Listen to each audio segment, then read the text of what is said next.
Cele două universități băcăuane au dat startul la înscrierile pentru admiterea în învățământul superior a absolvenților de liceu. Pentru a cuprinde cât mai mulți studenți, ambele instituții organizează două sesiuni de admitere, una acum și cealaltă în toamnă. Universitatea Vasile Alexandrii are disponibile 2253 de locuri pentru boboceii din anul întâi, iar Universitatea George Bacovia aproape 1600 de locuri.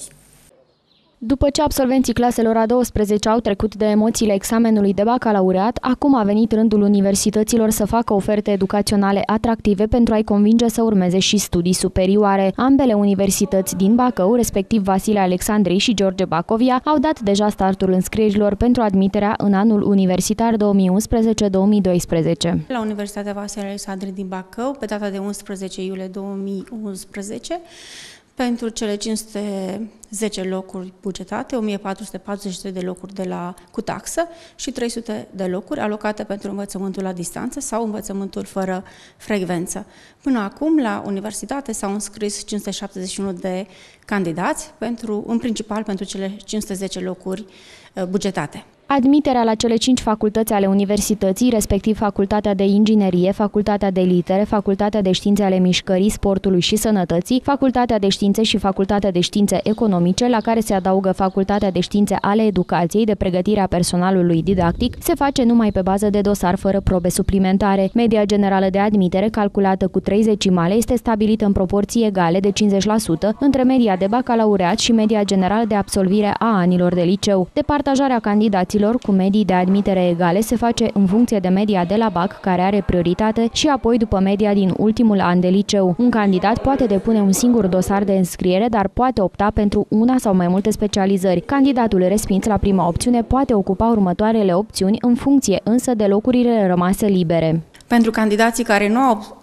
obținut nota de promovare la examenul de bacalaureat în luna iulie 2011, noi vom organiza o a doua sesiune de admitere în prima parte a lunii septembrie 2011. La această universitate, locurile bugetate distribuite de Ministerul Educației pentru cetățenii din Republica Moldova vor fi ocupate în funcție de media de admitere și opțiunile acestora. Taxa de studii pentru cei care intră pe locuri nebugetate este cuprinsă între 1800 și 2800 de lei pe an, cu plata pe 4 tranșe. Și la Universitatea George Bacovia au început înscrierile pe cele 3 facultăți de finanțe și contabilitate, drept și administrație, de management și marketing. Universitatea George Bacovia organizează și în acest an două sesiuni pentru admitere. Prima sesiune este în luna iulie, a doua în luna septembrie. Oferta noastră este la fel ca și în anii precedenți. Pentru programele de licență la 3 ani oferim locuri pentru contabilitate și informatică de gestiune, finanțe și bănci, management, marketing, economia serviciilor, comerțului și turismului. Pentru științe juridice, profil de drept, și pentru științe administrative, administrație publică și asistență socială. Cele mai multe locuri sunt la Facultatea de Management și Marketing, unde se desfășoară și programe de master postuniversitar. Majoritatea specializărilor cuprinse în oferta educațională a instituției de învățământ sunt acreditate și doar câteva sunt autorizate să funcționeze provizoriu. Pentru sesiunea de master, care va avea loc în luna septembrie, așa cum cere Ministerul în acest an, oferim programe în domeniul managementului afacerilor, management marketing, managementul instituțiilor din administrația publică, management financiar contabil. Pentru aceste programe există convenții de colaborare cu asociațiile profesionale din domeniul științelor economice, CECAR, Casa Auditorilor și altele. Până la această dată, s-au prezentat doar 50-55 de candidați. Oferim anul acesta pentru toate programele în jur de 1600 de locuri. Sperăm să ocupăm tot atât cât am ocupat și anul trecut. Menționez că universitatea noastră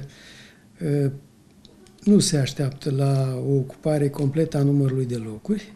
Aceasta pe fondul situației dramatice care a fost în acest an la bacalaureat, însă nu suntem foarte speriați de acest fenomen, pentru că eu cred că și în sesiunea din august, la bacalaureat, vor exista cei care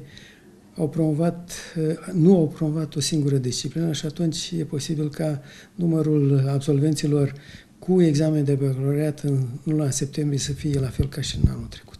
Pentru înscrierea la facultate, candidații trebuie să depună un dosar care să cuprindă următoarele acte: diploma de bacalaureat sau adeverința echivalentă cu aceasta pentru absolvenții din 2011, însoțită de foaia matricolă în care sunt înscrise mediile obținute pe parcursul studiilor de liceu, diploma de bacalaureat, certificatul de naștere, adeverința medicală, 4 fotografii color tip buletin, copie după cartea de identitate, acte doveditoare doar pentru cei care solicită scutirea de la plata taxei de înscriere, cererea de înscriere tip și dosarul plic. Pentru această sesiune, înscrierile se termină pe 29 iulie la Universitatea Vasile Alexandri și pe 31 iulie la Universitatea George Bacovia.